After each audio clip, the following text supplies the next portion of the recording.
నమస్తే పవన్ గారు. సార్ నమస్తే. ఏంటి ఇదే ఇష్యూ అంటే ఇప్పుడు బీజేపీ ఇట్లాంటి మరి సేఫ్గా ఉందనుకోవచ్చా? ఎందుకంటే బీజేపీకి ఎట్లాంటి ఇబ్బంది కనబడట్లేదు రాష్ట్రంలో. ఇట్లాంటి గొడవలు వైసీపీ టీడీపీ మధ్య వాళ్ళు ఏదో చిచ్చు పెట్టే ప్రయత్నాలు చేస్తున్నారు వైసీపీ నేతలు. ఇట్లా జరుగుతుంది కానీ బీజేపీ సేఫ్గానే కనిపిస్తుంది, అంతేనా?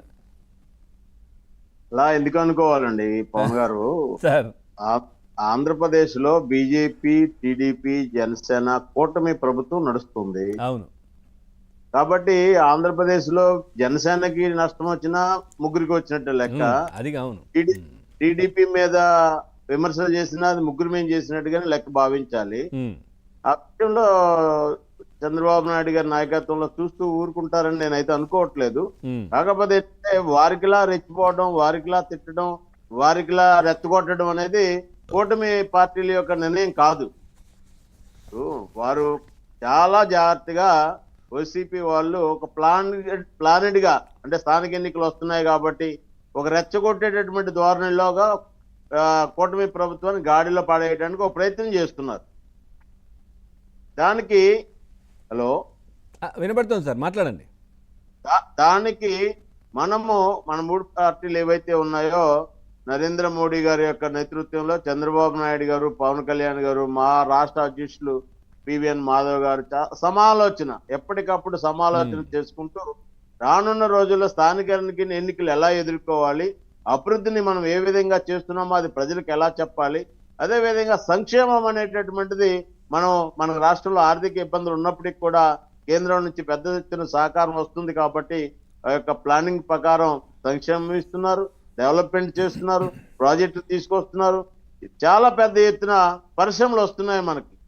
ఈ విధంగా మనం అభివృద్ధి వైపు, సంక్షేమం వైపు ప్లాన్ చేసుకుంటూ ముందుకు వెళుతుంటే వారికి ఏ విధంగా ప్రభుత్వాన్ని అభినందించాలనేటటువంటిది ఒక బాధ కదా.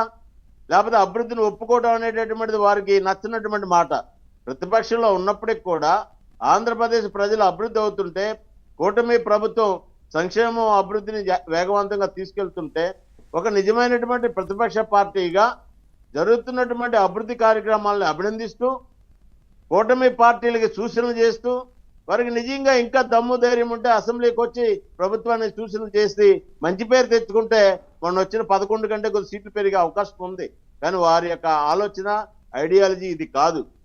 ఎక్కడ గొడవలు పెంచాలి, ఇప్పటికే 7-8 జిల్లాల్లో నువ్వెంత అనుకునే విధంగా, రెచ్చగొట్టే విధంగా, సవాళ్లు విసురుకునేదాకా ఎందుకు రెచ్చగొడుతున్నారంటే, మరి రానున్నటువంటి ఎన్నికల్లో వారు చేసినటువంటి 5 సంవత్సరాల్లో వారి యొక్క పరిపాలన ఎంత దారుణమైన పరిపాలన చేశారు, సంక్షేమం ఎటువైపు పంపించారు, అభివృద్ధి ఎక్కడ చూపించలేకపోయారు, రోడ్లు అనేది ఎక్కడ కనిపించినటువంటి పరిస్థితిలో వెళ్ళింది.